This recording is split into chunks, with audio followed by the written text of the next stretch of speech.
pase. Bueno, saludar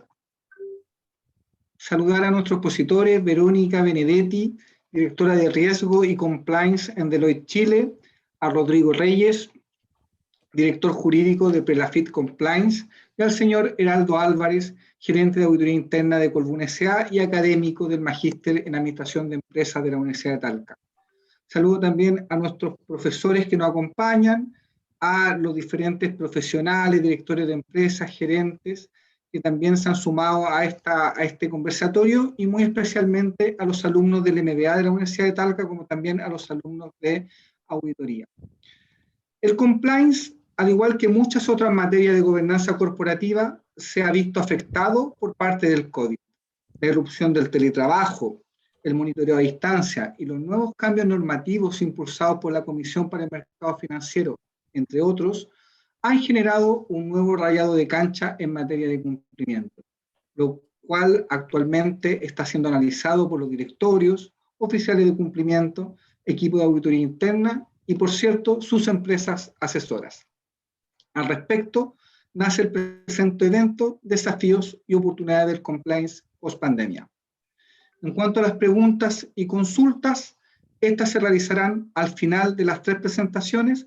Por tanto, invito a los participantes a dejar sus preguntas en el chat de la aplicación, la cual abordaremos al final de las 3 presentaciones. Como primera expositora tenemos a Verónica Benedetti.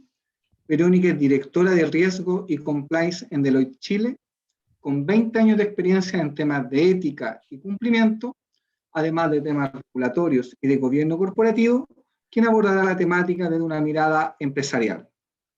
Por la parte académica, Verónica es abogada y máster en leyes en la Universidad de Chicago.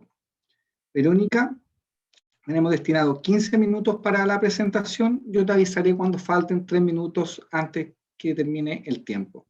Así que, por favor, Verónica, puedes compartir y realizar tu presentación. Buenísimo, muchas gracias, Felipe. Mientras subo la presentación, también agradezco a la universidad, saludo a mis colegas y también a todos los que están hoy día a esta hora, tarde, después del trabajo, en este conversatorio. Quiero saber si se está presentando la pantalla. Sí, pero tienes tu fondo de pantalla. Sí, no se ve la presentación. Voy a compartir de nuevo. Acá.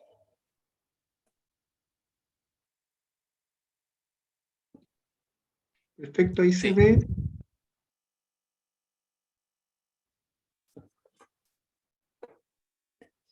¿Se ve bien? ¿Se ve bien? ¿Se ve completa? No, tienes que, yo creo, cambiar la configuración arribita. Acá. A ver. En Display Settings. Sí, lo había probado antes. Sí. Y ahora no me aparece Display Settings. Esperen un segundo, voy a hacer algo más fácil.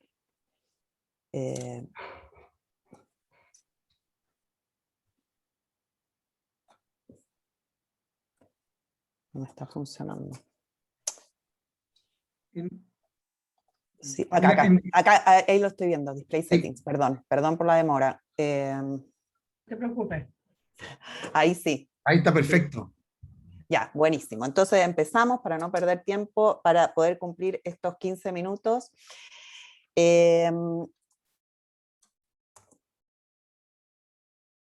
Aquí. El mundo está cambiando. ¿Y qué es lo que vemos? Tenemos señales desde hace mucho tiempo y hechos que nos muestran este cambio. Cambios sociales, casos de colusión y corrupción, marchas como No Más AFP, estudiantiles, reclamos de las comunidades, conflictos como el conflicto mapuche y el Colegio Nacional, que llevan tantos años, y como hecho grande, así como una bomba que nos vino el COVID-19.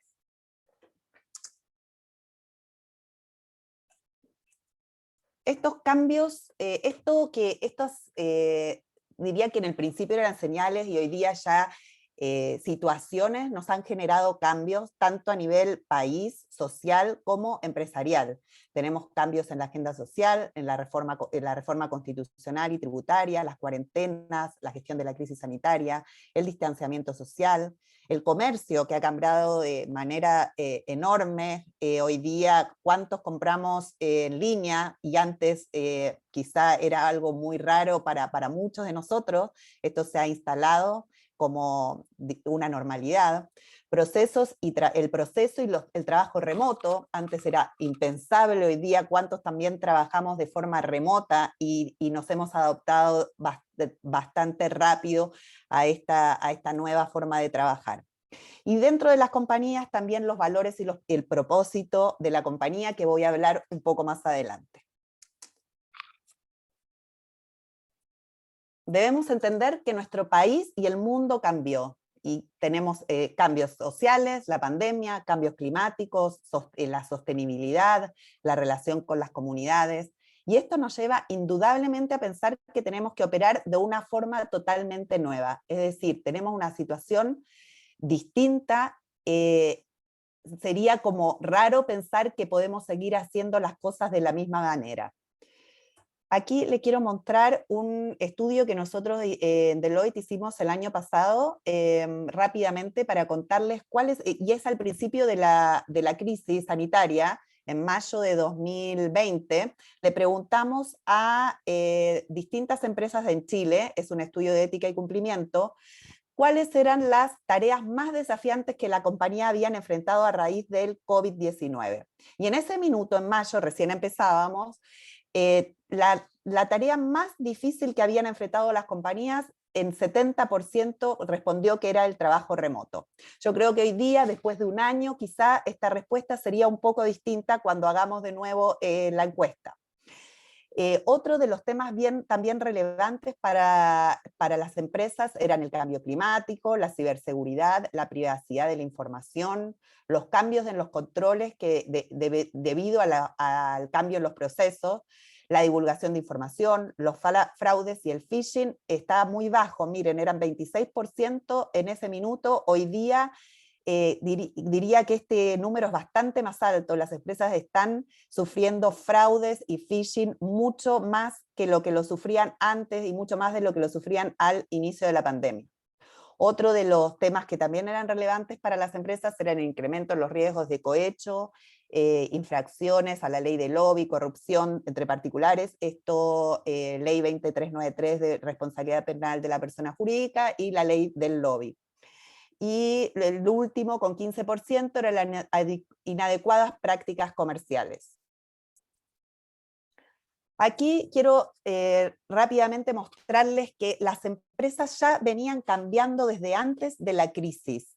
Tenemos, por ejemplo, el Business Roundtable, que es un grupo de CEOs de empresas más grandes del mundo, que ya en el año 2019 habían dicho que el propósito de la empresa de dar beneficios a los accionistas debía ser precedido por el compromiso que las empresas tienen con sus comunidades, con sus empleados, es decir, con otros stakeholders. El beneficio viene después de todo ese compromiso que las empresas tienen con otros terceros con los que se relacionan. Lo mismo y interesante aquí es BlackRock, que es la empresa administradora de fondos más grandes del mundo. También en enero de 2020 hizo una declaración que iba a invertir en empresas sustentables. Y aquí se refiere sustentables a empresas que se preocupan y que tienen altos estándares en temas medioambientales, sociales y de gobiernos corporativos. Esto, en el lado izquierdo pueden ver un círculo donde este es un barómetro, es de la encuesta, el barómetro de Edelman, que es una firma de comunicaciones muy antigua y global, tiene unos 70 años, y hace un barómetro desde hace 21 años, desde el año 2000, el del año 21 es justamente el 21 de estos barómetros, y vienen estudiando la confianza desde entonces, y nos dice que la ética es un 70, para las para las personas, en las empresas, la ética es un 76% de importante y la competencia un 24%. Es decir, nos vamos dando cuenta que la ética tiene un peso súper relevante para las personas y para las compañías hoy día. En el mismo barómetro, acá me parece interesante mostrarles que a nivel global, esta es una encuesta que se hace en muchos países del mundo, lamentablemente no en Chile, pero sí en países de la región como Argentina, Colombia, Brasil, México y Estados Unidos, y países europeos y de Asia, nos dice que la única institución confiable, este es del año 2021, son las empresas. En tanto ética como competente, si lo ven a la derecha, el cuadrito negrito, es el único que está dentro del marco de ético y competente. Y subió desde el año pasado, porque el año pasado no había ninguna institución que fuera considerada como ética y competente. Vemos que las ONG sí están consideradas como éticas, pero no así como competentes, y los medios y el gobierno ya más abajo, menos competentes y menos éticos. Entonces, rápidamente, porque me queda muy poquito tiempo, tenemos una crisis triple, social, pandémica, económica, y yo agregaría uno, política, donde, que implica que tenemos que generar cambios, ¿no?, dentro de las empresas. Y acá ya estoy hablando en Chile. Los modelos de negocios tienen que ser repensados, la estrategia, el gobierno corporativo, los riesgos, tenemos muchos nuevos riesgos que debemos preocuparnos y que debemos controlar y supervisar. Además, tenemos que preocuparnos de la conexión, la conciencia, la empatía con nuestros terceros con los que nos relacionamos. El propósito creo que toma una gran relevancia. El propósito es el esqueleto de la compañía, es lo que nos dice por qué tomamos las decisiones que tomamos y no tomamos otras, por qué hacemos lo que hacemos y no hacemos lo otro. El propósito tiene que ser repensado y diría que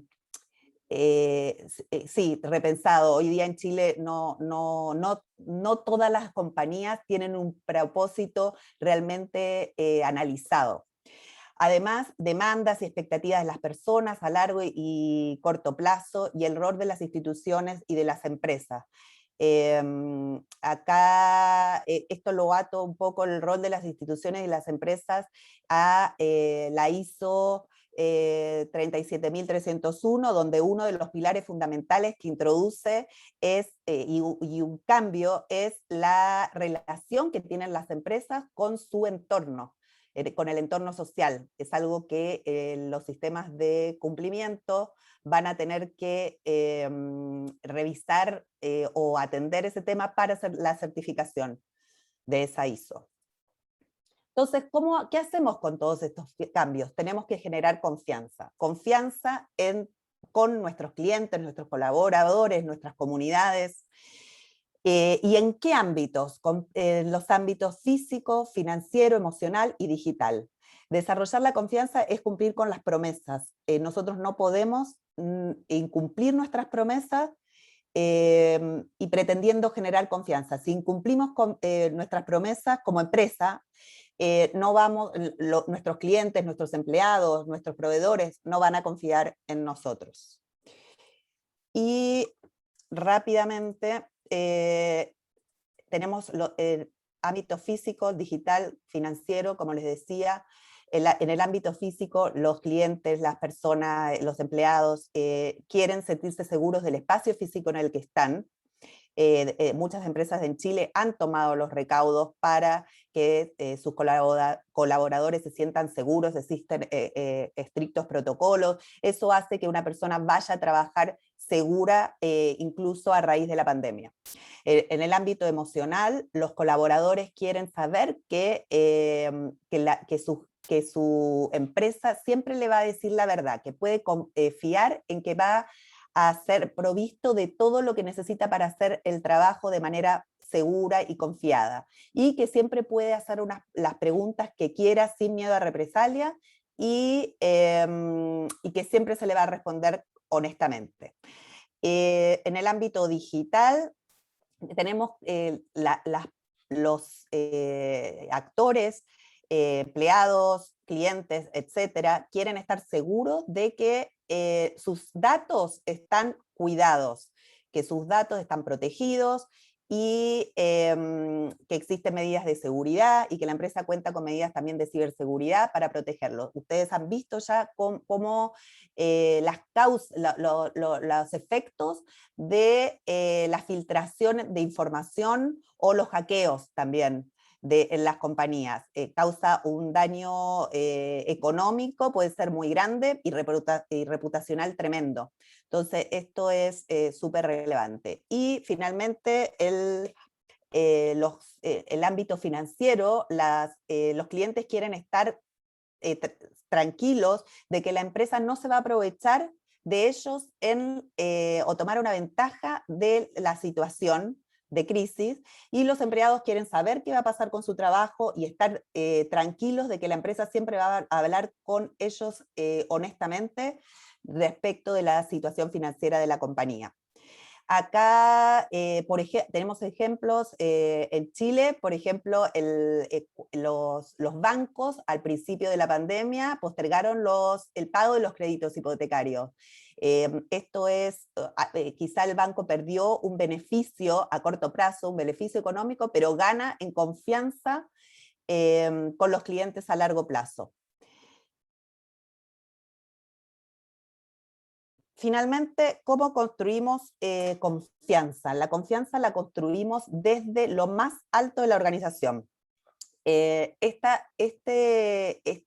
tema de confianza es estratégico y requiere un cambio cultural. Es decir, todo lo que es estratégico, el cambio cultural, compete al directorio. Es el órgano más alto el que tiene que promover este elemento y bajarlo a toda la organización. Sin eso, les diría que es muy difícil, y que el cambio no va a ser exitoso. Y después de eso es necesario el compromiso de los distintos gerencias y los distintos niveles de la organización. Y en este caso, el área de ética y cumplimiento tiene un rol bien, les diría, relevante. Va a tener que atender a varios puntos de este tema. Por ejemplo, nosotros para generar confianza tenemos que primero tener la intención y luego la competencia. En el tema de la intención, ética y cumplimiento tiene mucho que decir. Estamos hablando de valores, de propósito, de la cultura, de la ética, de la sostenibilidad, entendida como el medio ambiente, el ámbito social y el gobierno corporativo. Y también dentro de esto la diversidad, que es un gran tema aparte. Dentro de la competencia es importante predicar con el ejemplo, tener liderazgos resilientes, un gobierno estratégico, entregar excelencia, experiencia del cliente, compromiso digital, calidad del producto. Acá en experiencia del cliente también creo que es importante el área de ética y cumplimiento, porque hoy día existen modelos de protección del consumidor que pueden ser implementados en las compañías. Existe toda la normativa, toda la regulación, después de varios tiempo esperando para que estos modelos puedan implementarse. Incluso ya están inscritas y aprobadas las empresas certificadoras de estos modelos, así como se certifican los modelos de la Ley de Prevención de Delitos, también se pueden ya hoy día certificar los modelos de protección del consumidor. Además del compromiso digital, la calidad del producto. Otro de los temas es actuar de forma impecable. Acá en conducta también el área de ética y cumplimiento tiene mucho que decir. Tenemos la seguridad física y sanitaria, la experiencia de nuestros colaboradores, la integridad financiera y de salud, y la tecnología e inteligencia. Por último, asegurar los cimientos. Y acá de nuevo, ética y cumplimiento tiene mucho que hacer y trabajar. por ejemplo, en el cumplimiento regulatorio, en la gestión de riesgos, en la ciberseguridad, en la integridad y la privacidad de datos. Quizá para quienes trabajan en áreas de ética y cumplimiento, uno dice que es un poco lejano el tema de ciberseguridad, pero hoy día tenemos el proyecto de ley de delitos informáticos que incluye a la ley 20393 de protección de la persona jurídica, 8 delitos informáticos dentro del modelo de prevención de delitos. Es decir, los mismos oficiales de cumplimiento o encargados de prevención de delitos van a tener que estar preocupados de la ciberseguridad. Y respecto a la privacidad de datos, ahí me gustaría mencionar que si bien la ley que tenemos es bastante básica y existe en el Congreso una modificación a la ley que tiene estándares muy altos, muy similares a los que vemos en la ley, en la legislación europea, esa ley está muy demorada en el Congreso, tiene más de 3 años, existen normas sectoriales que han ido avanzando en tema de privacidad de datos. Por ejemplo, en el tema de salud. En el tema de salud hay la autoridad sanitaria ha avanzado mucho en tema de privacidad de datos. Y otro que también es de alcance bastante más amplio es el CERNAC. Hoy día se aprobó en la comisión mixta la facultad del CERNAC para supervisar en temas de privacidad de datos que tengan que ver, que tengan relación con temas del consumidor y de eventualmente poder llevar a cabo las demandas colectivas por temas de privacidad de datos. Esa norma fue hoy día aprobada y está pronto a su publicación.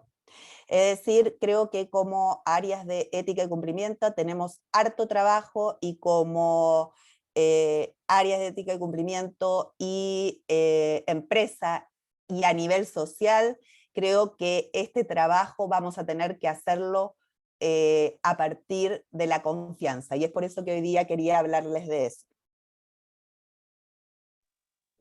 Perfecto, Verónica, muchas gracias por tu presentación. Hablaste de temas muy importantes para nosotros como Facultad de Economía y Negocios: sustentabilidad, gobierno corporativo, ética, generación de cambios. Así que muchas gracias por tu presentación, Verónica.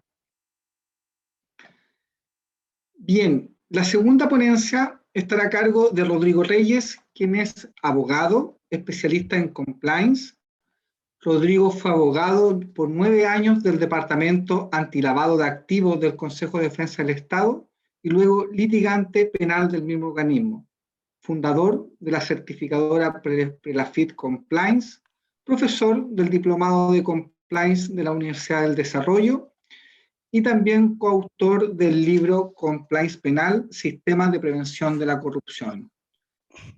Rodrigo, te asignamos 15 minutos para que puedas desarrollar tu presentación. Yo te avisaré cuando falten 3 minutos e invitamos a todos que puedan dejar sus preguntas en el chat y en el QA de la aplicación.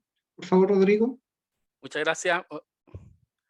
Muchas gracias a todos. Muchas gracias a la Universidad de Talca por la invitación. Y gracias a los otros panelistas también, gracias a Verónica, estuvo muy interesante lo que señalaba respecto al tema de la confianza. Yo quiero centrarme fundamentalmente en algunos temas que siempre son relevantes a nivel de compliance corporativo, fundamentalmente lo que dice relación hoy día con cómo los oficiales de cumplimiento están abordando la temática de la pandemia, qué es lo que se nos viene después de la pandemia y fundamentalmente cuáles pudieran ser los dilemas éticos fundamentales que han ido surgiendo a propósito del COVID-19, ¿cierto? Yo hace unos días atrás publicaba una suerte de encuesta en LinkedIn. La encuesta decía más o menos así: queda una última cama, que es el típico dilema de la última cama, ¿cierto? Queda una última cama en la unidad de cuidado intensivo y hay 2 pacientes idénticos, ambos de 30 años, pero solo una diferencia: uno se vacunó y el otro decidió voluntariamente no hacerlo. No es que no haya tenido la oportunidad de hacerlo, sino que decidió voluntariamente no vacunarse. Y si usted es un médico y tiene que tomar algún tipo de decisión, no tienen mayores datos para efectos de resolver ni otra alternativa, ¿a quién le asignaría esta cama UCI? Ciertamente esto es un dilema ético que probablemente mucho asidero en la realidad, porque aquí hay generalmente se aplica un protocolo que es el triage, ¿cierto? O algún tipo de protocolo para efecto de decidir esta cuestión, pero pensemos por algún momento si tuviéramos que resolver esta cuestión solamente con los elementos que se ha arrojado en este problema, ¿cierto? ¿A quién le podemos asignar? Era interesante ver cómo la gente le termina asignando la cama UCI al que se vacunó en un porcentaje bastante mayoritario, un 73%. Otras personas, un 15% al que no quiso vacunarse, y un 12% finalmente decidía lanzar una moneda al aire para que sea al azar el que decía a quién se le va a asignar esa cama UCI. Probablemente esto tenga que ver también con la cantidad de gente que está dispuesta a vacunarse, y ciertamente que esto produce algún tipo de problema a nivel ¿cierto?, de decisión de cada una de las personas. Probablemente, como digo, esto es un dilema que está hecho en laboratorio, y esto debiera estar resuelto. Pero de alguna manera podríamos también plantearnos el problema si la decisión voluntaria de vacunación, ¿cierto? O si quiere usted, el compromiso voluntario, a lo mejor solidario, si quiere usted, o más bien responsable de un ciudadano frente a la vacunación, que evidentemente nos ha dicho las autoridades que nos ayudan a todos, puede estimarse como un elemento decisorio al momento de asignar una cama o asignar un recurso que es escaso y que se podría sostener que la persona que no se vacunó, ¿cierto?, está ayudando a la escasez de cama, por ejemplo. Podría haber algún tipo de razonamiento en ese sentido.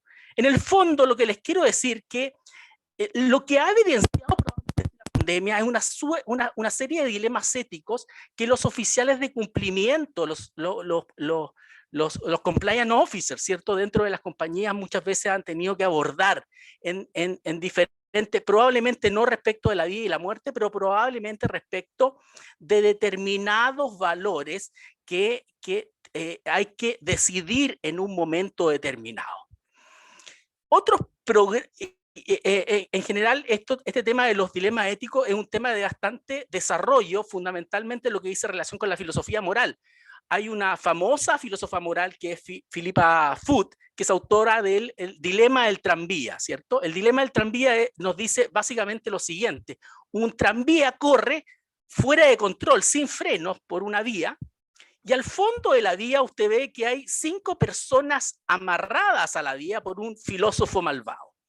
Pero usted se encuentra situado acá y tiene la opción, ¿cierto?, de accionar esa palanca y poder desviar el tranvía para efecto que no atropelle a las 5 personas, sino que solo a una. ¿Quién estaría dispuesto a pulsar el botón? Y lo que pasa normalmente en este tipo de dilema es que la gente está dispuesta en su inmensa mayoría, tanto se haga este examen, ¿cierto?, en Chile, en Argentina, en Brasil, en Alemania, en Suiza o en Finlandia, la gente está dispuesta a apretar, a pulsar el botón, a mover la palanca para efectos de que ese tranvía termine atropellando a una sola persona y salvar a estas 5 personas. Pero este dilema, ¿cierto?, como les digo, de Philippa Foot, pero que es reproducido hoy día por varios filósofos morales, entre ellos Peter Anger, ¿cierto?, tiene algunas modificaciones. El segundo caso es, efectivamente, también el mismo tranvía se sigue descontrolado, va a atropellar a estas 5 personas, pero ahora usted está situado en un puente, y la única manera que usted impida que este tranvía atropelle a estas 5 personas es lanzando un objeto de un gran peso. Y justo hay un señor de un considerable tamaño, un señor gordo, que se encuentra asomado a ese puente. Entonces la pregunta del dilema moral es: ¿estaría usted dispuesto a empujar a este señor gordo para efecto de que se interponga y salvar entonces a estas 5 personas? Ciertamente, en este caso, la gente no está dispuesta como sí lo estaba respecto de la palanca, no está dispuesta a lanzar a esta persona a las vías.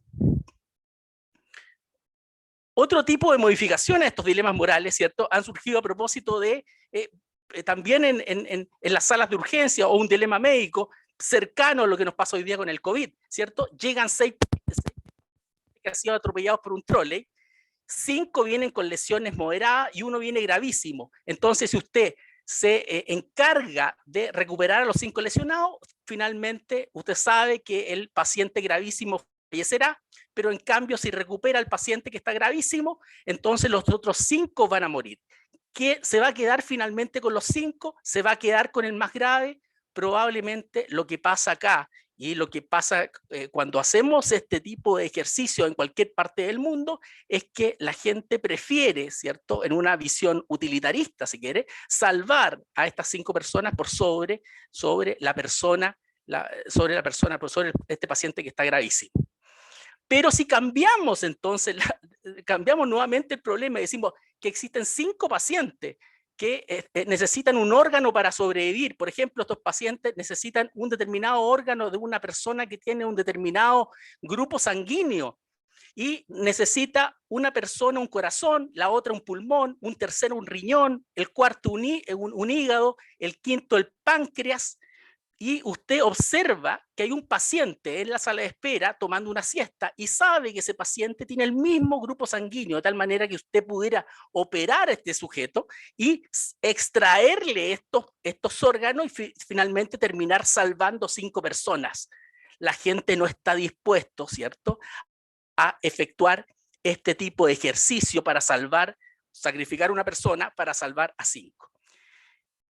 Ustedes me dicen, esto puede estar muy en el laboratorio. No es tan de laboratorio, porque la verdad es que hoy día nos vemos enfrentados a vehículos autónomos que hemos sabido evitan un 90 o 95% de los accidentes en general, pero se requiere la toma de algún tipo de decisión, y este tipo de decisión puede tener algún tipo de conflicto ético. ¿Cuántas vidas se puede salvar si un vehículo choca, por ejemplo? ¿Hacia qué lado se podría dirigir un vehículo en el caso que tenga que enfrentar, por ejemplo, estas personas que van cruzando la calle?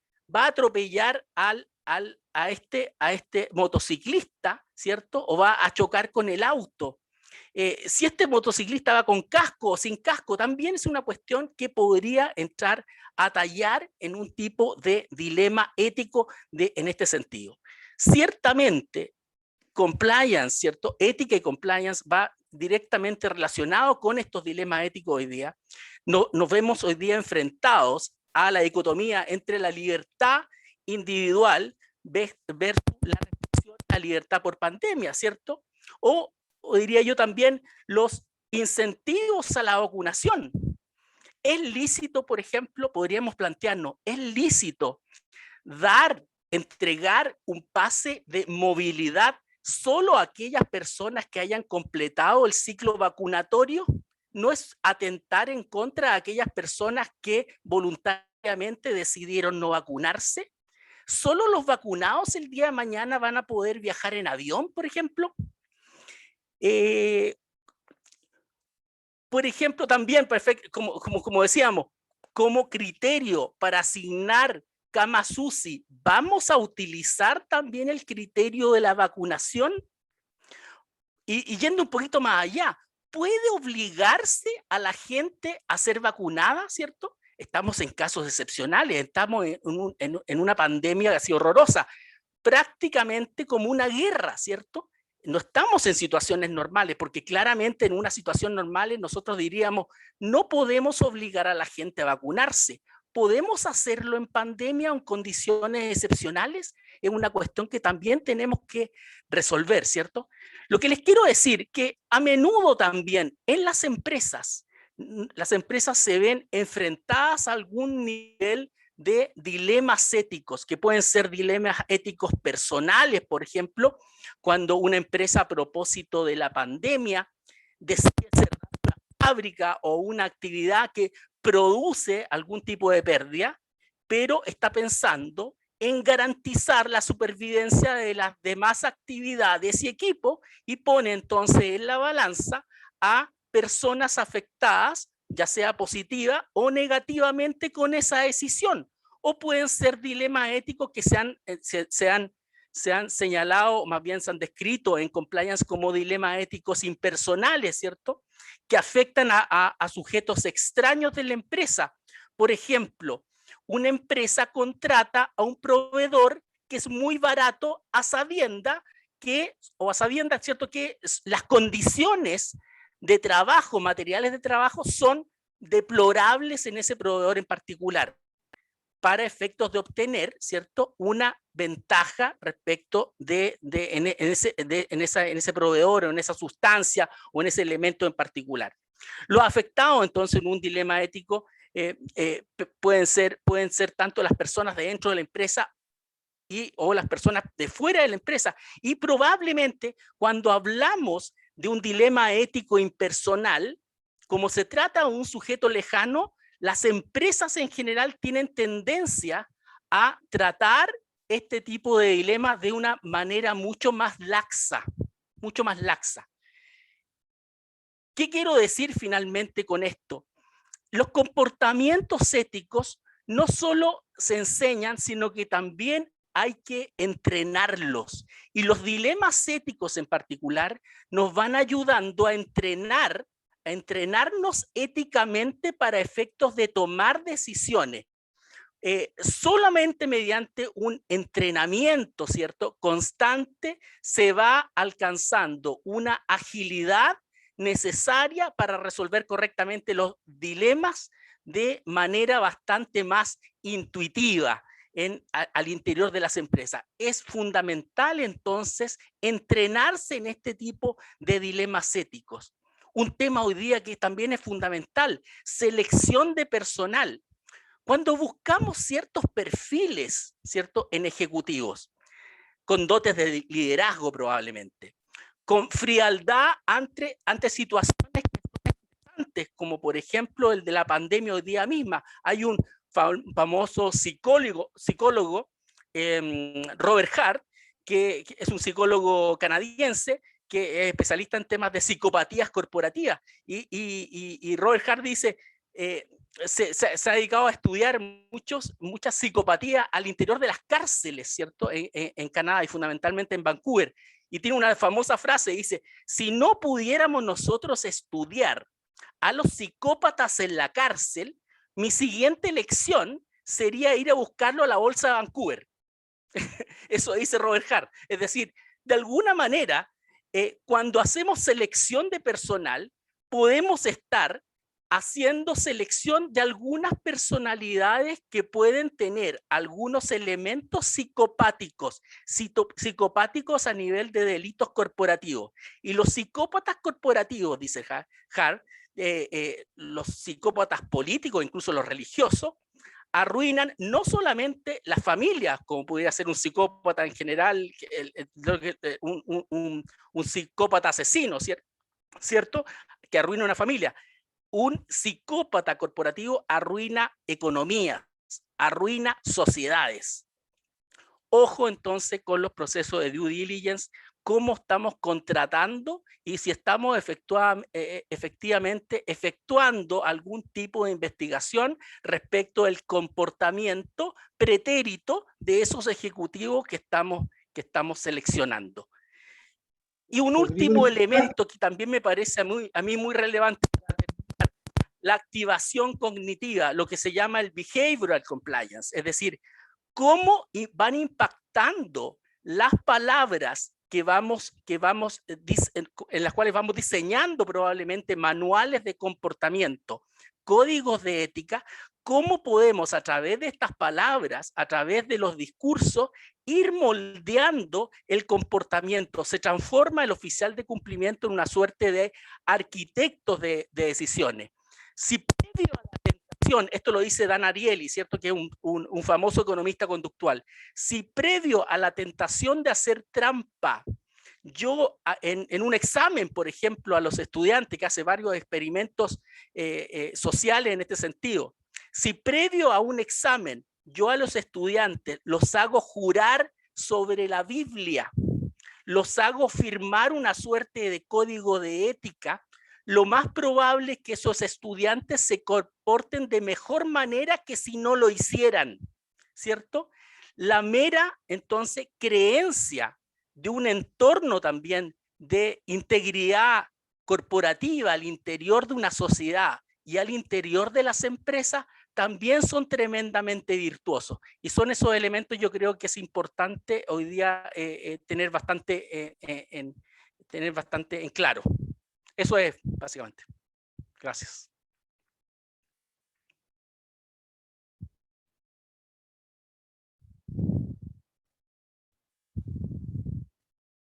Muchas gracias, Rodrigo, por tu exposición. Súper interesante, ¿cierto? Lo que acabamos de escuchar. Vamos a dar paso a nuestro tercer expositor, ¿cierto? Don Heraldo Álvarez, ¿está por ahí?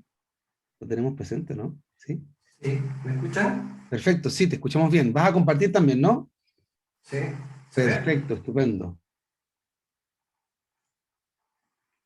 ¿Se ve bien? ¿Sí? Perfecto. Perfecto. Excelente. Bueno, primero que todo me gustaría partir por agradecerle a Felipe, ¿no es cierto?, la invitación que me hizo a participar en esta charla. Para mí siempre es un honor realmente, como ex utalino, ¿no es cierto?, tener la posibilidad de participar y de compartir un poquito mi experiencia, lo que estamos viendo en la organización y en la empresa en el día a día. Así que, y lo último, antes de partir, me gustaría enviarle a todos un afectuoso saludo a todos los que están hoy día en esta charla, ¿no es cierto?, y esperando que se encuentren muy bien junto a toda su familia. ¿Ok? Bien. Lo primero que me gustaría decir que la presentación que preparé hoy día básicamente se fundamenta en algunas 7 reflexiones que me gustaría hoy día compartir con ustedes. Estas reflexiones las hago desde el punto de vista, como Felipe decía, yo soy gerente de auditoría interna de Colbún, y uno de mis principales roles es ser encargado de prevención de delitos, ¿no es cierto?, nombrado por el directorio de mi compañía, o compliance officer, ¿no es cierto?, y en este rol lo desarrollo aproximadamente desde que nació la ley 20.393, ¿no es cierto?, por ahí el año 2009. Así que lo que voy a plantear ahora, como les digo, y los quiero invitar a reflexionar, 7 comentarios, 7 reflexiones que en mi opinión representan las principales oportunidades y desafíos que el compliance hoy día está teniendo y va a tener, ¿no es cierto?, como lo dice el título, post pandemia. ¿Ok? Y algunos de estas reflexiones pueden parecer un poco filosóficas, ¿no es cierto?, pero voy a tratar de respaldarlas con algunos ejemplos un poco más prácticos y más aterrizados. El primero, yo creo que obviamente el compliance parte, ¿no es cierto?, desde una lista o desde el punto de vista de un requerimiento regulatorio, pero hoy día yo creo que el compliance tiene que moverse, ¿no es cierto?, desde el ámbito netamente del cumplimiento regulatorio hacia un ámbito, como decían algunos de mis colegas, al ámbito más ético, al ámbito donde hoy día las empresas y las organizaciones tienen que hacer lo correcto, ¿no es cierto? Tenemos que ver el valor de lo que significa para nuestras organizaciones hacer lo correcto. Y ahí me gustaría aterrizarlo a 2 elementos. Yo creo que hacer lo correcto, porque muchos me preguntan, oye, pero ¿qué es lo que es hacer lo correcto? Es un tema un poco etéreo. Yo le digo, mira, ahí principalmente lo quiero llevar al mundo de las decisiones. Yo creo que hoy día nosotros tenemos que tener cuál es nuestra carta de navegación en materia de ética y de comportamiento sobre todo. Nuestros códigos de ética, nuestros códigos de conducta. Y ahí mi invitación, ¿no es cierto?, es todas nuestras organizaciones tenemos que tener buenos códigos, buenos y que estén vivos, ¿no es cierto?, que se estén actualizando año a año, ¿no es cierto?, y que efectivamente estos códigos se vivan dentro de nuestras organizaciones. Y como les decía, hacer lo correcto también, y ahí me gustaría hacer una recomendación. Yo creo que hoy día todo el ámbito decisional debería recaer o debería pasar por cuerpos colegiados. Y me refiero al proceso de la toma de decisiones, no necesariamente a la decisión final, al proceso de toma de decisiones. Y ahí obviamente, aparte de lo que es el directorio, ¿no es cierto?, que en sí es un cuerpo colegiado, pero yo creo que hoy día dentro de las organizaciones cada vez más las decisiones tienen que ser colegiadas, es decir, tienen que haber distintos puntos de vista participando en esas mesas que toman decisiones relevantes, ¿ya? Y ahí Ahí mi sugerencia es que ojalá el compliance officer o el encargado de prevención de delito o el que esté encargado en materia ética participe en estos procesos de toma de decisiones poniendo su punto de vista, ¿no es cierto?, para que obviamente las organizaciones tiendan a hacer lo correcto. En segundo lugar, o la segunda reflexión, es que yo creo que el compliance tiene que pasar hoy día de ser un modelo más bien formal hacia uno efectivo. Puede ser que en un inicio, ¿no es cierto?, cuando partieron todos estos modelos de compliance, efectivamente se requiere pasar por un proceso de formalización de políticas, de manuales, de procedimientos, etc. Pero sin ir más lejos, hace poco, el caso Corpesca, ¿no es cierto?, la sentencia del caso Corpesca deja en evidencia de que hoy día el estándar ya no solo basta con tener un modelo, ¿no es cierto?, donde está la mayor parte de la formalidad, sino que ese modelo tiene que funcionar, ¿no es cierto? En la sentencia se le dijo, señores Corpesca, efectivamente ustedes tenían un modelo de prevención de delito, pero ese modelo sabe que no funcionó. Por lo tanto, tener un modelo, entre comillas, de papel, es básicamente no tener un modelo, ¿ok? Entonces, eso es súper relevante, como les decía, pasar de un modelo que sea eminentemente formalista hacia uno efectivo. Por ejemplo, sin ir más lejos, yo le reporto periódicamente, ¿no es cierto?, los avances del modelo de prevención de delito al directorio y al comité de autoría. Hoy día, la reflexión que quiero, o la pregunta que quiero plantear, hoy día a los directorios, a los comités de autoría, le estamos reportando efectivamente si el modelo está funcionando o básicamente le estamos reportando formalidad, le estamos diciendo, oye, tenemos, no sé, X cantidad de trabajadores con un anexo contrato, anexo en los contratos con proveedores, etc. Yo creo que tenemos que avanzar hacia reportar si efectivamente nuestros modelos son efectivos o no. Y ahí mi sugerencia es que empecemos a diseñar indicadores que de alguna forma reflejen que nuestros modelos de cumplimiento están funcionando en la práctica, ¿ok? Y están minimizando los riesgos asociados a los delitos, ¿no es cierto?, planteados, por ejemplo, en la ley 20.393. Con la tercera reflexión, hoy día la mayoría de nuestras organizaciones, ¿no es cierto?, se han visto fuertemente impulsadas.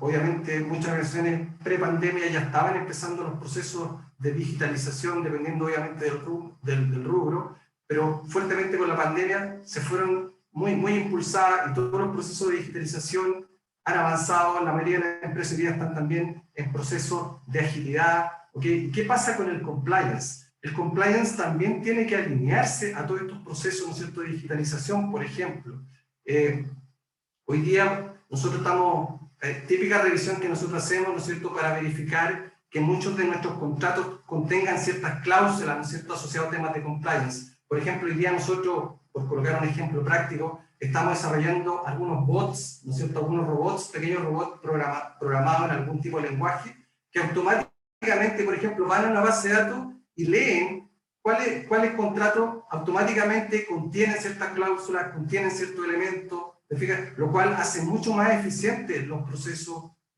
de revisión. Como les digo, entonces aquí la reflexión es que el compliance tiene que alinearse a todos estos procesos de digitalización. Y lo otro también ahí, cuando hablamos de agilidad, el compliance también dentro de su modelo tiene que ser modelos de compliance que ojalá sean lo más ágiles posible. Por ejemplo, hace poco discutía con una directora de la empresa, me decía, Heraldo, tu manual de prevención de delitos está perfecto, pero no tiene un resumen de una página o de 2 páginas que me permita tener una visión global de lo que es el modelo de cumplimiento de la compañía. Entonces, ahí la invitación es un poquito a tratar de equilibrar un poquito los esfuerzos del modelo para que estos sean ágiles también.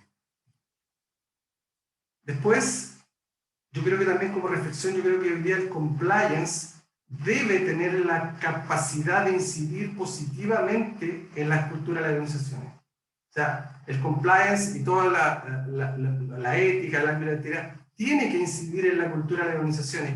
Y ahí yo lo aterrizo siempre y lo llevo al caso, por ejemplo, del canal de denuncia, cosa que me toca muy de cerca. Yo participo en la gestión del canal de denuncia. Para mí el canal de denuncia de una compañía, obviamente un canal de denuncia efectivo, que funcione. Para mí es el termómetro, ¿no es cierto?, que mide la temperatura de la cultura de la compañía en materia de ética. Por lo tanto, es súper relevante, en mi opinión, ahí lo que es el canal de denuncia.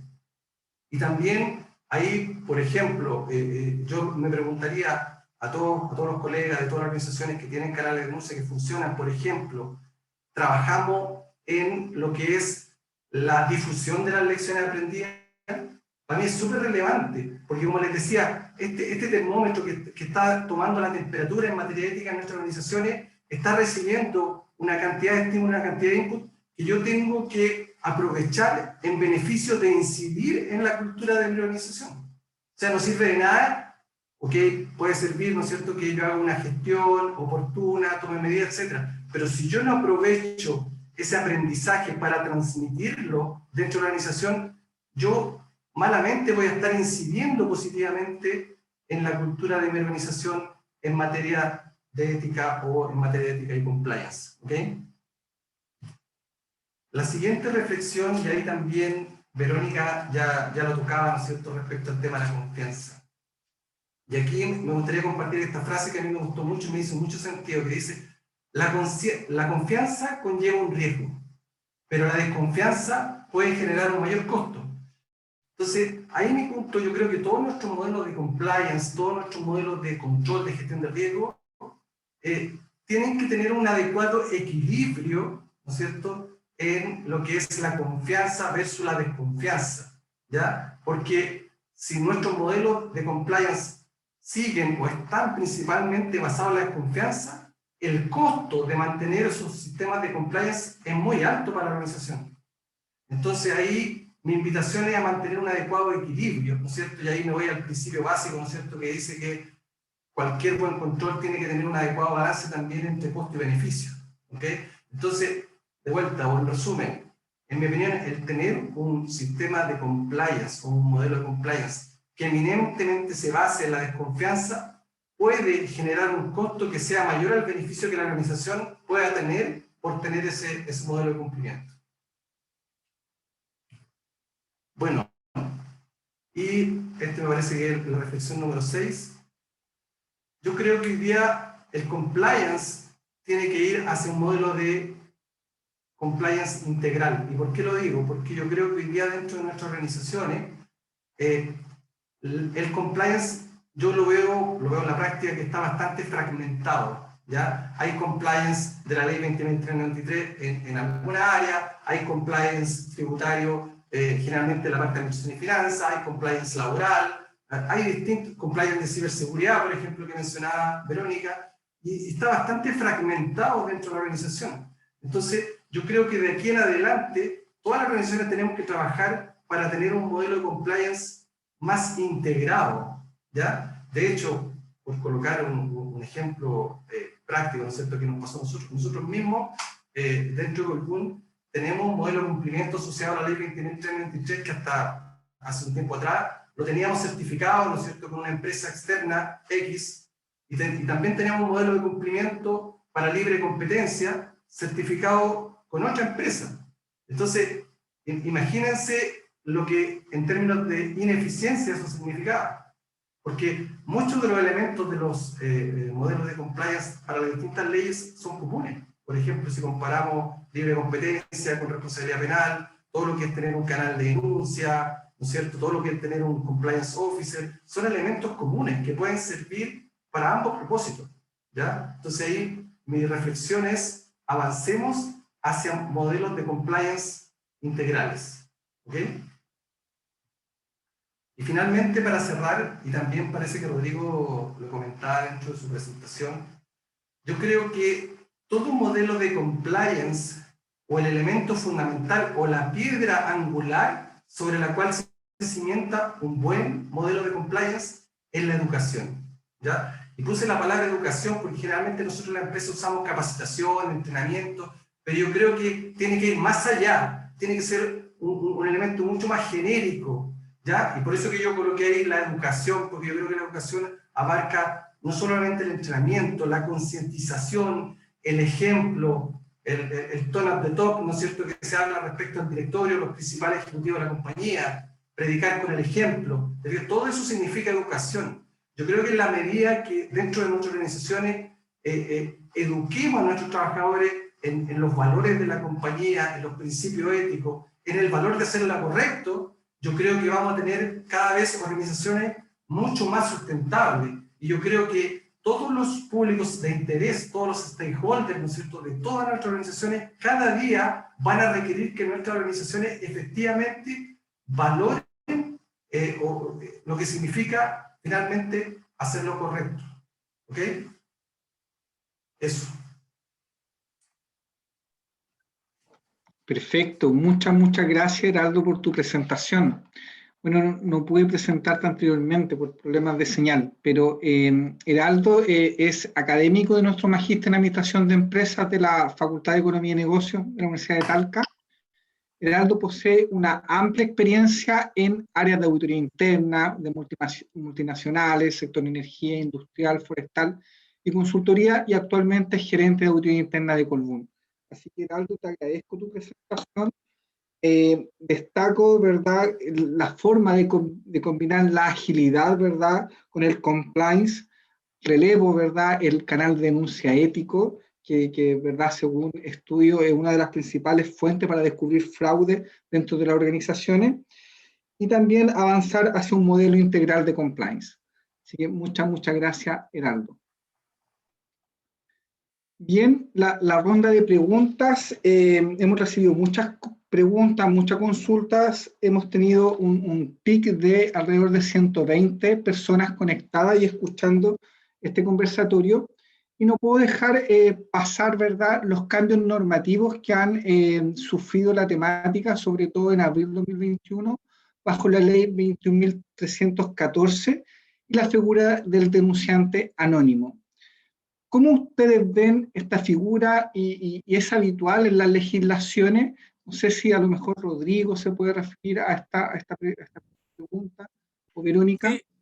Sí, yo encuentro que, bueno, es una legislación bastante novedosa que de alguna manera bastante anhelada también, sobre todo por aquellos que son más pragmáticos, diría yo, del compliance, y que han querido que alguna de las buenas prácticas, o más bien de las buenas experiencias que ha significado este tipo de canales de denuncia o sistemas de denuncia, con recompensa a los denunciantes, esto es lo importante en la nueva legislación, para infracciones a la ley de mercado de valores,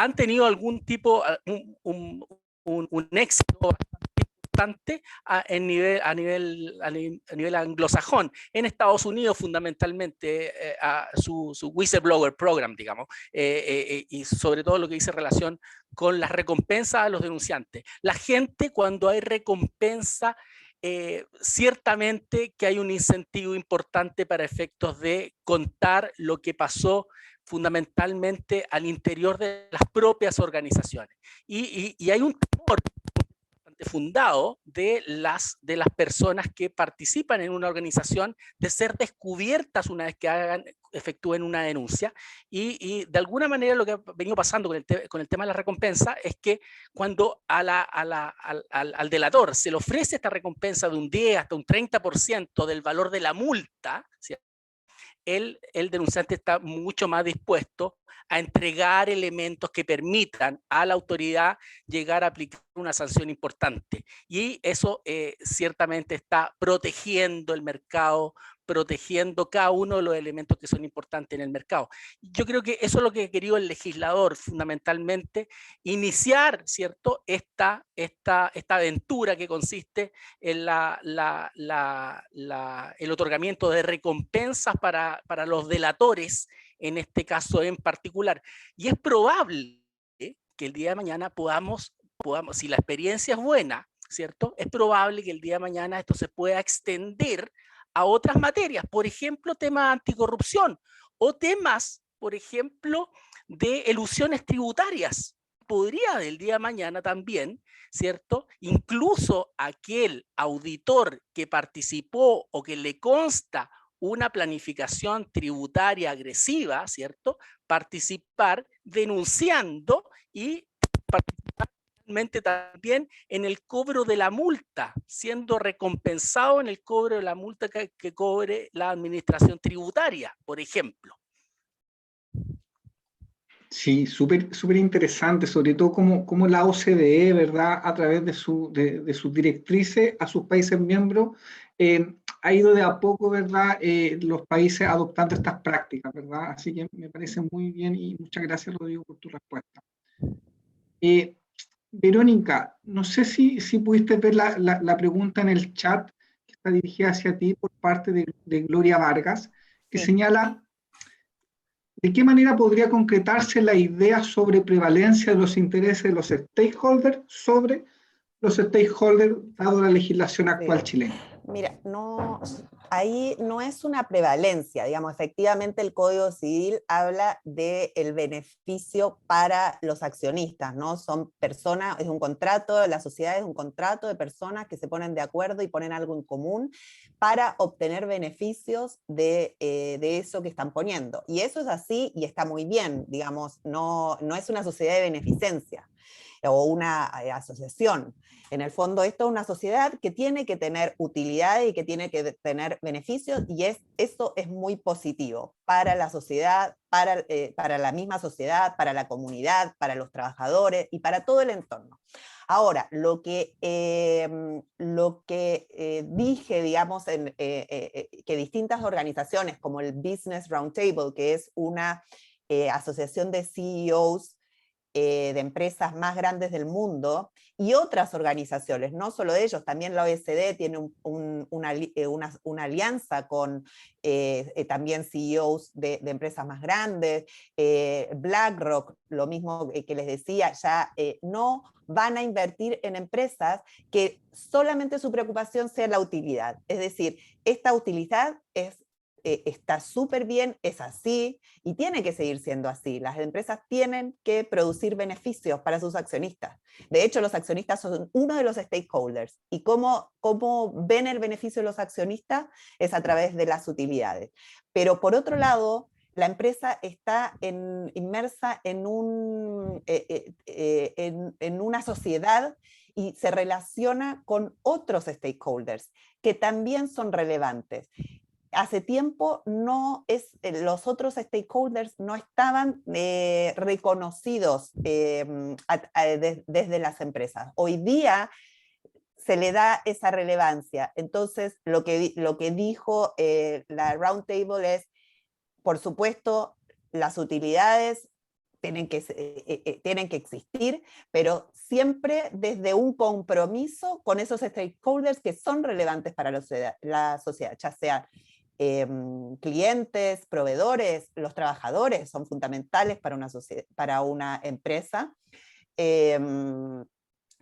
Incluso la competencia, digamos, es la relación que tú tienes con eso y el compromiso que tú tienes con esos stakeholders que sí es relevante, pero ahí dejar claro que obviamente es una empresa, una sociedad que tiene que tener utilidades y que está muy bien también, que así sea. Espero, Gloria, haber respondido a tu pregunta. Sí, por cierto. Muchas gracias, Verónica, por tu respuesta. Una consulta a Heraldo.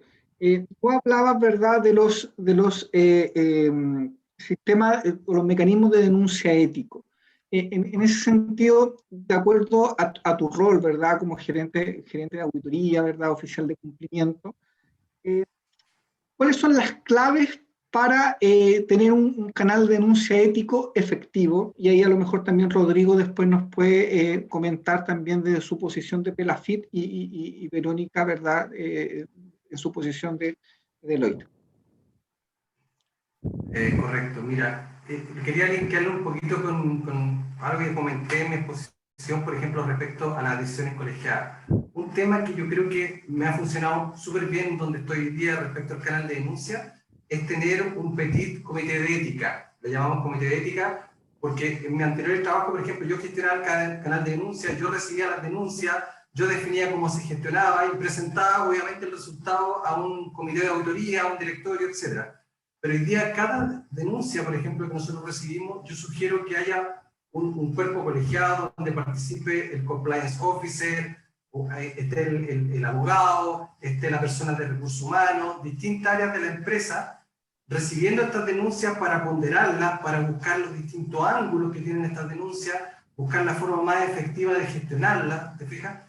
Como les decía, cuidar que este termómetro efectivamente esté tomando la temperatura de la organización de forma adecuada. Y después, obviamente, lo que te comentaba, el tema de, en mi opinión, compartir la lección aprendida. Y otra cosa que es súper interesante, también es súper relevante que dentro de las organizaciones la gente perciba que el canal de denuncia existe y que efectivamente pasan cosas. ¿Te fijas? Y cuando alguien tiene un comportamiento no ético, algo tiene que pasar. Tiene que haber algún tipo de sanción, tiene que haber algo que la gente perciba que efectivamente hay ciertos comportamientos que las organizaciones no pueden tolerar, no son tolerables. ¿Y por qué? Porque eso va en contra de los valores de nuestra organización. Y como va en contra de los valores de la organización, todos tienen que entender que eso puede poner en riesgo en el mediano y largo plazo la sustentabilidad de nuestra empresa, la sustentabilidad de nuestras organizaciones. ¿Te fijas? Gracias. Y Rodrigo, no sé si tú quieres referirte a la pregunta. Sí, yo creo que tiene mucha razón lo que dice Heraldo. Y también yo te diría, agregaría a lo que dice Heraldo, es que también los canales de denuncia pueden convertirse en un buen elemento, no solo de denuncias propiamente tales, sino que también de consulta. Muchas empresas son medias temerosas a poner, tenemos un canal de denuncia, sino que a veces dicen, tenemos un canal de integridad corporativa o un canal de consultas éticas, ¿cierto? Que te permiten al menos tener ese tipo de feeling respecto de la medición ahora, Heraldo, respecto también de algunas conductas que no necesariamente son reñidas con la ética, sino que más bien tienen relación con inquietudes de los trabajadores, los empleados, ¿cierto? Incluso de los ejecutivos respecto de ciertos temas en particular. Yo creo que también puede haber bastante utilidad de los canales de denuncia utilizándolos como elementos de consulta. Muchas gracias, Rodrigo. Verónica, ¿quieres hacer alguna precisión? Sí, solo, mira, agregar ahí que para que los canales de denuncia funcionen, atarlo un poco con lo que yo venía conversando, que es súper importante que la gente, los empleados o los proveedores, si está abierto a terceros, confíen en ese canal. En el fondo eso es muy relevante y la confianza se puede perder muy rápido. Entonces, hay que ser súper cuidadoso con la confidencialidad de la información, con cómo se llevan a cabo las investigaciones. Es una herramienta muy útil, muy buena, tanto para la compañía como para los empleados, pero tiene que ser manejada de forma muy cuidadosa y para no perder, digamos, la confianza, porque uno tarda mucho en generar confianza, pero la puede perder muy rápidamente. Sí, sí, por cierto, ¿verdad? Bueno, agradezco la respuesta y decirle que tenemos muchas preguntas en el chat. Yo creo que vamos a realizar dos preguntas más y una de ellas también, para que se puedan referir los tres, es ¿cuál sería el punto de partida o lo primero que habría que realizar para poder implementar buenas prácticas de compliance en una empresa inicialmente? Sobre todo, ¿verdad?, conociendo la realidad a lo mejor de regiones. Entonces, no sé si Verónica, tú primero, después Rodrigo y Heraldo, ¿se pueden referir a esa pregunta? Sí, mire, hay distintas formas. Lo ideal, como decía en algún minuto, es que esto parta por el directorio. Que si el directorio tiene esta inquietud y la necesidad, tenemos mucho camino hecho, porque en realidad, en definitiva, esto va a tener que partir del directorio.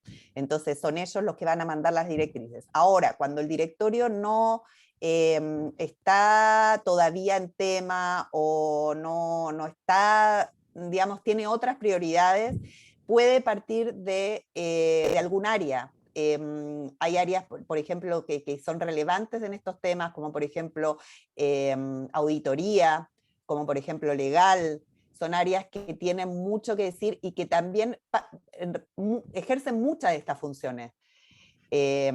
en el día a día, aun cuando no tengan áreas de ética y cumplimiento. Entonces, en el fondo, un poco también lo que decía Heraldo, es hacer bien las cosas, es crear esa necesidad subiendo al directorio y diciendo esto es bueno para la compañía. Al final, tener modelos de ética y cumplimiento no es una carga. Uno puede decir, bueno, estamos haciendo más trabajo, sí, pero en definitiva, al final nuestro trabajo se va a simplificar si todos tenemos una visión común y todos hacemos bien las cosas de la misma manera. Sí. Yo me quiero quedar con lo que dice Verónica respecto del compromiso de la alta administración. Yo creo que tú no sacas nada con tener un programa de cumplimiento, ¿cierto?, diseñado por la NASA y certificado por los alemanes, si el directorio no está convencido de las bondades del programa de cumplimiento, porque en el fondo tiene que dar el ejemplo, ¿cierto?, y tomar las decisiones al final del día, es la alta administración. Es decir, tú puedes tener el mejor programa de compliance del mundo, pero si la administración no está convencida, va a terminar incumpliendo y probablemente no aprendiendo de ninguna de los incidentes que producir. Eso como un elemento que me gustaría resaltar. Y yo creo que también es bien importante a la hora de desarrollar un programa de cumplimiento comenzar con un levantamiento de riesgos. O sea, es distinto los riesgos que tiene una gran empresa a una empresa que más bien es pequeña, o más bien también es distinto una empresa que tiene grandes relaciones con el mundo público y que le vende solamente a los hospitales o a las municipalidades, ¿cierto?, que una empresa que se desarrolla en otros ámbitos. Es importante tener un buen levantamiento de riesgo, un levantamiento de riesgo hecho por profesionales, ¿cierto? Yo creo que eso es fundamental. Yo me gustaría irme un poquito a lo más básico. Yo creo que si tuviera que partir de cero en una organización para implementar un buen sistema de compliance o del ámbito ético, me iría a ver si efectivamente tenemos una buena definición de cuáles son los valores de nuestra organización. Por ejemplo, una pregunta tan simple, ¿todos nosotros conocemos cuáles son los valores de nuestra organización? Si alguien me lo pregunta, ¿podría yo decir cuáles son los valores de mi organización? Porque los valores de la organización son el punto de partida. De ahí, eso se aterriza generalmente en la empresa a través de un buen código de ética, un código de conducta, ¿no es cierto?, que es ya la parte más práctica que en el fondo materializan estos valores. Entonces, para mí, mi sugerencia sería partir por ahí, cuando todavía estoy incipiente en lo que es un programa de ética, un programa de compliance, verificar que efectivamente tengamos una buena definición de valores, ¿ya? Y que esos valores efectivamente sean conocidos y vividos dentro de la organización. Sí, por cierto. Por cierto, y la última pregunta que está relacionada, ¿verdad?, a la última, que me parece súper relevante preguntarla, sobre todo en el contexto de una facultad de Economía y Negocio. Dadas las deliberadas faltas incurridas por grandes empresas, fraudes, cohecho, lavado de dinero y colusión, ¿cómo ustedes observan, verdad, la ética empresarial y cómo, verdad, se podría abordar esta temática en los planes de formación? Yo sé que bueno, los tres hacen docencia en la universidad y abordan, por cierto, estas temáticas, verdad, en su módulo. No sé si primero con Heraldo, luego Verónica y terminamos con Rodrigo.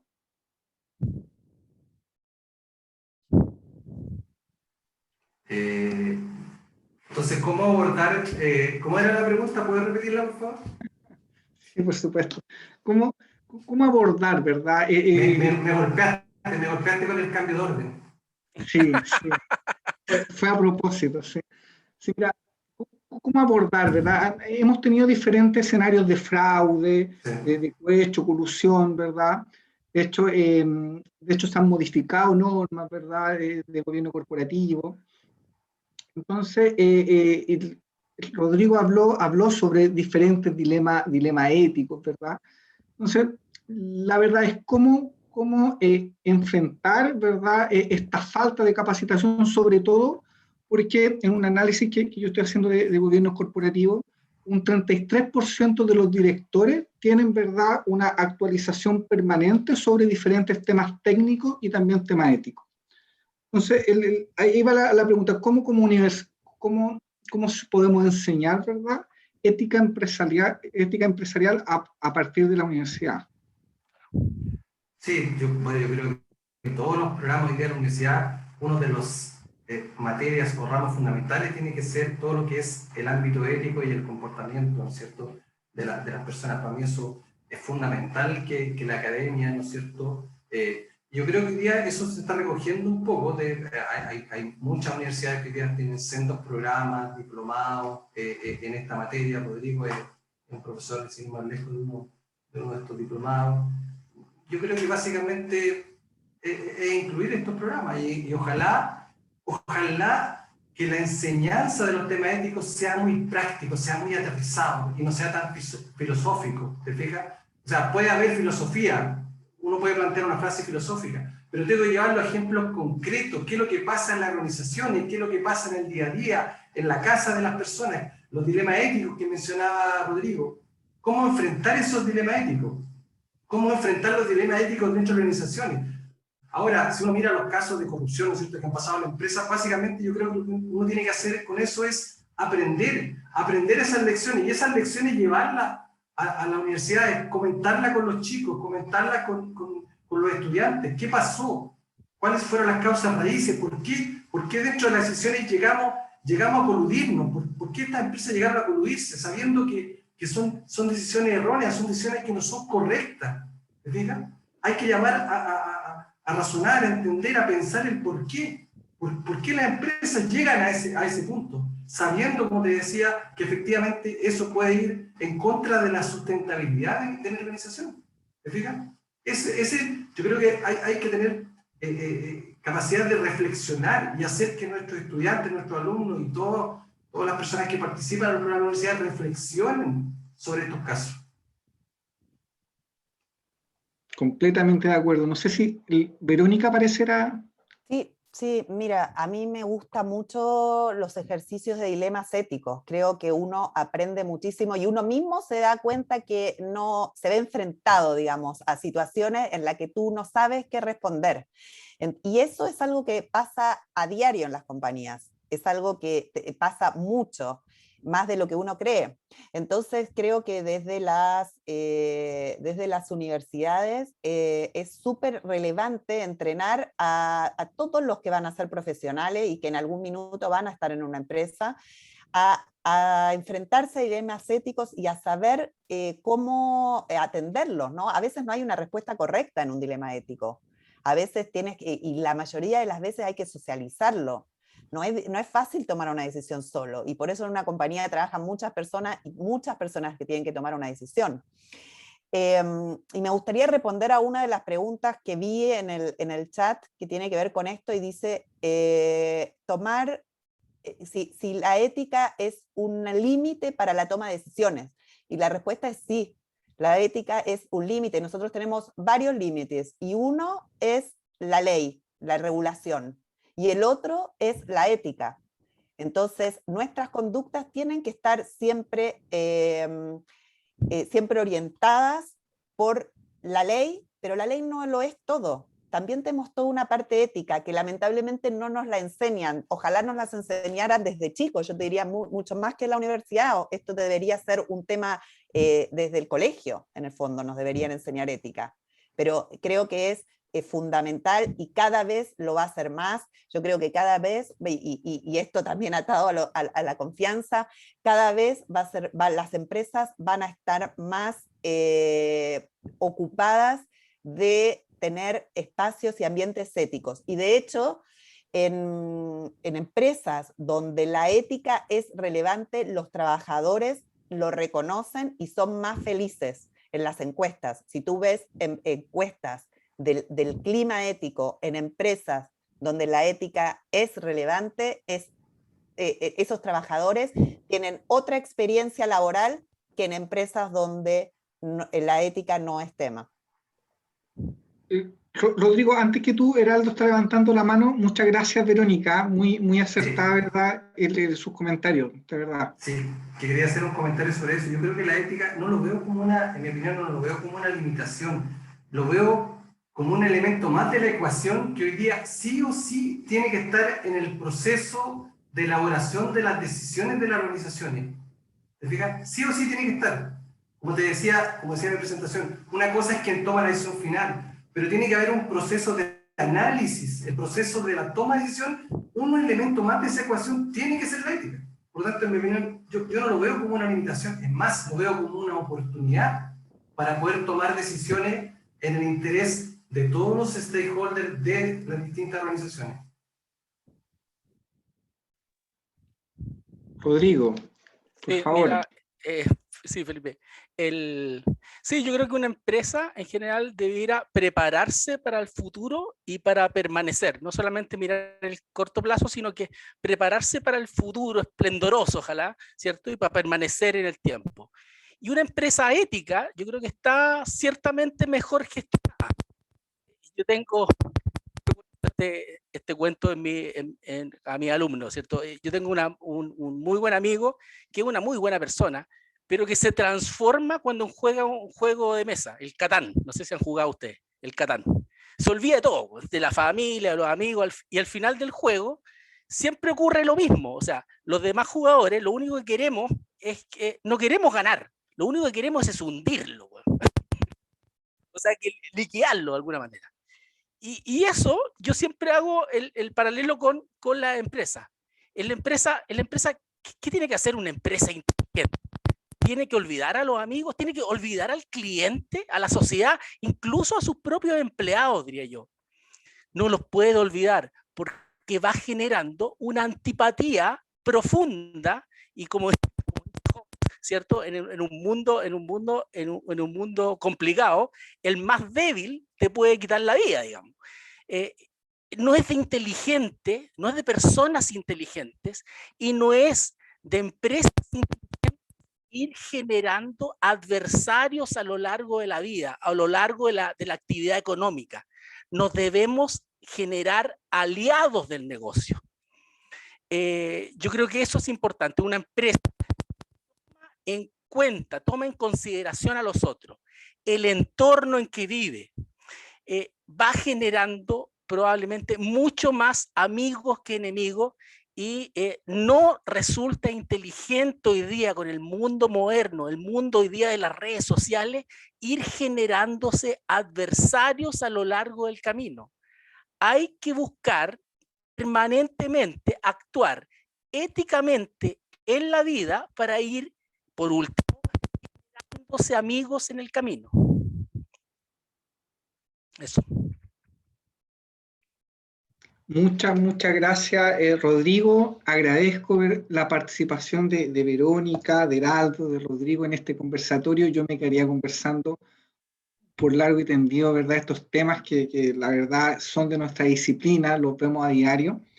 Así que agradecerles, felicitarlos e invitarlos también a ¿verdad? Seguir participando en este ciclo de conversatorios que hemos organizado dentro del contexto de los conversatorios del Campus Santiago. Agradezco a todos los que se han conectado y simplemente relevar la importancia del compliance en la gestión de empresas. Los dejo con el director de Escuela de Ingeniería Comercial Santiago, el profesor Diego Rodríguez. Hola, buenas noches. Bueno, nada más que agradecer a nuestros invitados, a Verónica, a Rodrigo, a Heraldo, ¿cierto? Por su experticia, ¿cierto? Por sus interesantes comentarios acerca del compliance en estos tiempos tan particulares, ¿cierto? Que nos acompañan. No nos queda más que dejar invitado a toda la audiencia nuevamente a un próximo conversatorio, a una nueva actividad de vinculación con el medio de nuestro campus Santiago y en lo particular de nuestra Facultad de Economía y Negocio. Así que muchas gracias nuevamente a los espectadores y a todos los presentes. Hasta luego. Buenas noches. Buenas noches a todos. Muchas gracias. Buenas noches. Verónica, Chao, Heraldo. buenas noches. Chao. Chao, profesora. Chao, A Rodrigo. todos. Chao, hijo, Chao, que estés Verónica. bien. Cuídate. Gracias, que estén muy mucho. bien. Chao.